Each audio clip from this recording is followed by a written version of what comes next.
you. Good afternoon once again. And first, I want to take the opportunity to thank all the, those behind the program and also my colleagues this afternoon. I think it's a very great opportunity to be called amongst very leading scholars to share some of my thoughts on challenges and opportunities for new researchers, the publishing journey.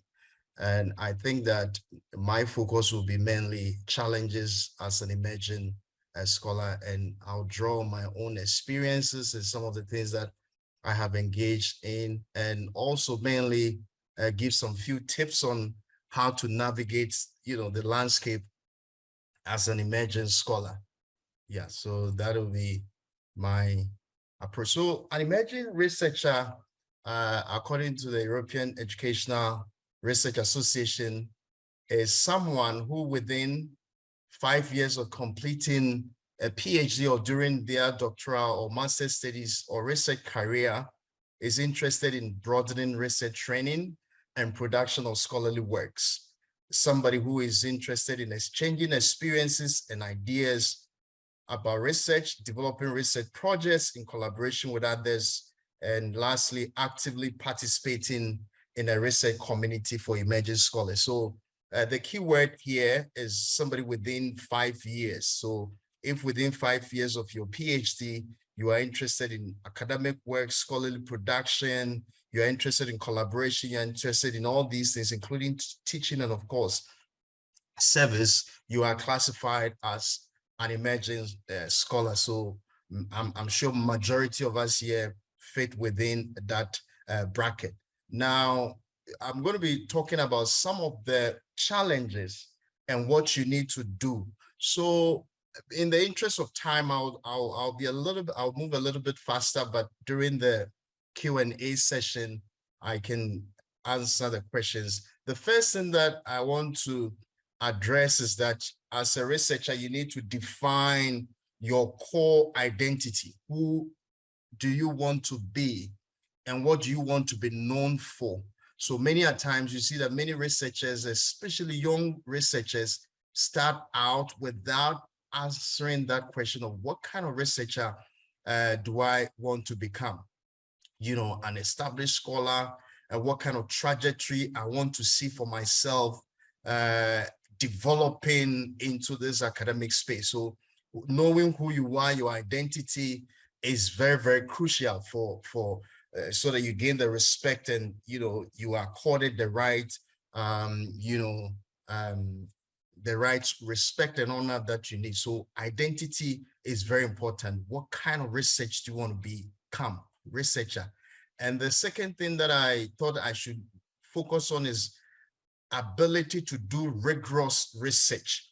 And by rigor, I mean the quality of being extremely thorough and careful in your theoretical, conceptual, and methodological writings and engagement. So most of the time, and I think my colleagues have mentioned how to publish, but most of the time you realize that many of emerging scholars are not rigorous. They are not extremely careful. They don't cover all the do's and don'ts of research. So that is something to think about. How do I be rigorous when you are doing theory of economic development? What kind of models are there? In your writings, in your publications, have you covered all of them? How thorough and careful have you become in your writings? And then the third thing that is a major challenge for emerging scholars is methodological and analytical skills. So the competency in a collection of quantitative and qualitative toolkits is very important. So if you're an economist, if you're a marketing scholar, if you are a social scientist, you need to be very acquainted in methods, including data collection and analyzing data, because that will set you up for future research, especially when you are done with your PhD and you want to begin writing and you want to become, somebody very important in your field. So methodological collection of all kinds of skills, all kinds of analysis, all kinds of tools, because that is what is going to get you through the top journals. And so we don't have to settle for less. We don't have to do, very poor work. We need to be very thorough, and it takes time, it takes training, it takes effort. And also writing is part of the academic, journey. You need to write well. You need to learn how to write. You need to develop a pattern of writing. Writing should become part of your daily routine or weekly routine. And so that is something, as an emerging scholar, you need to be aware. If you don't know how to write, then you need to develop those skills. It's very crucial, even as we develop as to become established scholars. Writing, effective writing, consistent writing skills. And the other point that I want to also emphasize is planning and time management. Many a times we as emerging scholars, we just allow things to go. We don't plan our career. You wait until last minute and you realize that time have caught up with you. You after 5 years of your PhD, you have not published anything, or you've not really done any good work. And you are engaged in teaching and admin. Before you know, you are 10 years and you have not done anything. It is important that we plan our careers very well. We plan our careers very well right from the outset. How many papers you want to publish, who you want to collaborate with, and those type of things. And I also mentioned something called promotable activities. Being engrossed in one thing over the other. And in academia, there's a saying that you publish or perish. Your overriding motivation should be publication and other things. You don't have to engage in unnecessary admin work, which takes you away from the core responsibility 5 years down the line, 10 years down the line. What will make you being promoted is your publication. And in fact, quality publications. All other things will not really matter. It doesn't matter how good you are at teaching. If you don't publish, you will be sidelined. So that's something to learn and to think about as an emerging scholar, so that you don't lose sight of what you must focus on. And the other thing is you need to learn to crawl before you learn to walk. And that's something that I really learned from the beginning. When you are embarking on publications, it's very difficult. You will get a lot of rejections. So it is important to start from, very, easy to get through, but fairly decent publication outlets. Once you see that you're getting one publication, two publications, it boosts your confidence, and you gradually will move on to other higher, rank publications. And there are so many, the Australian Dean's list of publications. There's the British CAPS list. You want to get hold of them. You want to paste it on your, desk and see which ones you can easily get through to before you think about the other thing.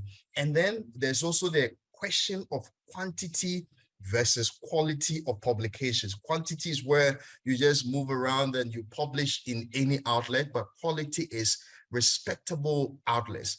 I think that many of us lose sight because we want to get jobs, because we want to get promoted. We mostly go for quantity, but I think a fair balance is very good. So find a way, but over and above, make sure that you are known for something, and make sure that quality is your, overriding objective.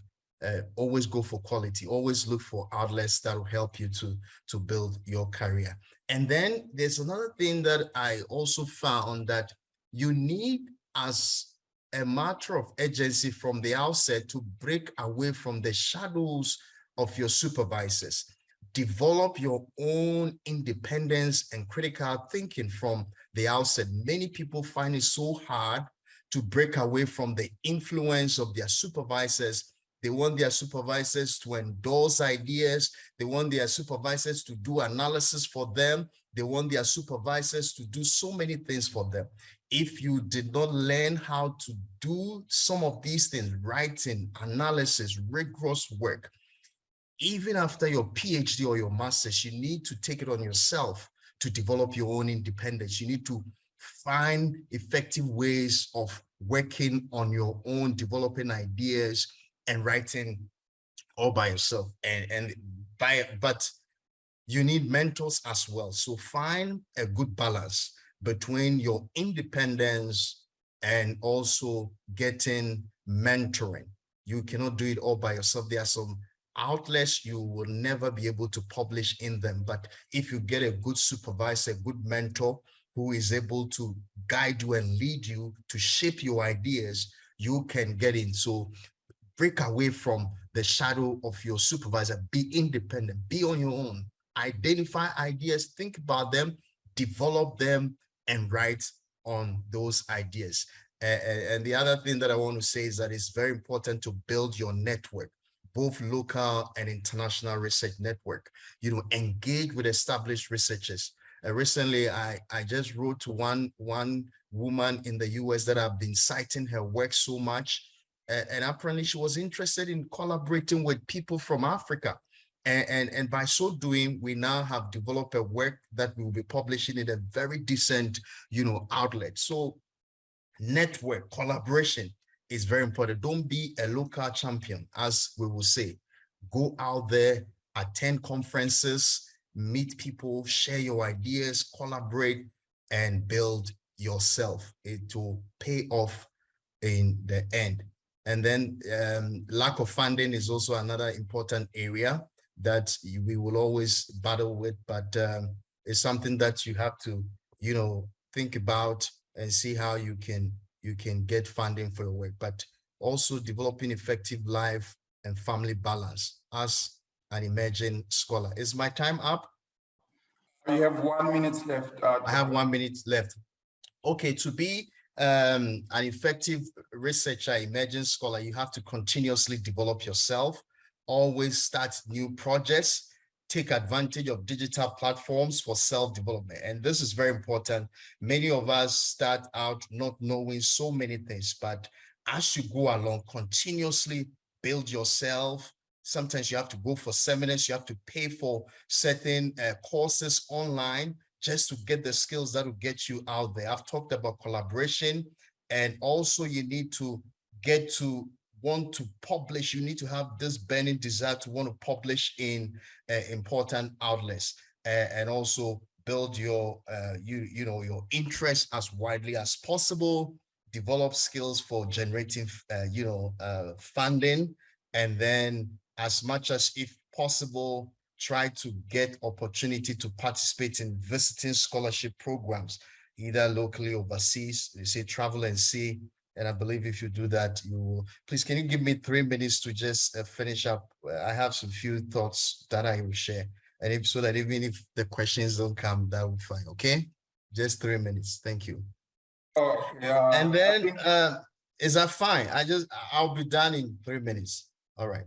So in ending, what are the benefits of being an academic? What is the value? Teaching, mentoring students, you are able to follow your own passion. There's a sense of autonomy. You have freedom over your own time. You have opportunity to collaborate both locally and internationally. Once you become an established scholar and a professor, nobody can fire you unless you engage in a behavior that is, inappropriate. There's also long-term impact. People know you for something, and you can travel widely overseas and around the world. And I just want to encourage my emerging academics that let's keep on pushing, but overall, let's do quality work. Let's do quality work. In the end, you have to have fun. Don't lose sight of where you are going. Your aim is to be established in a field. You have to burn the midnight candle. You have to sacrifice, build your own influence in a specific domain. And then lastly, publish, because it is what will pay off. All the rest doesn't matter. And my last comment is that somebody said that the master economist must possess a rare combination of gifts. He must be mathematician, historian, statesman, philosopher in some degree. He must understand symbols and speaking words. He must understand the present in the light of the past for the purpose of the future. No part of man's nature or his institution must lie outside his regard. And that is being a complete set of an academic, yearning to produce something of impact, burning the midnight candle, going through rejections, but never losing sight of what you have to, accomplish as an emerging scholar. Thank you very much.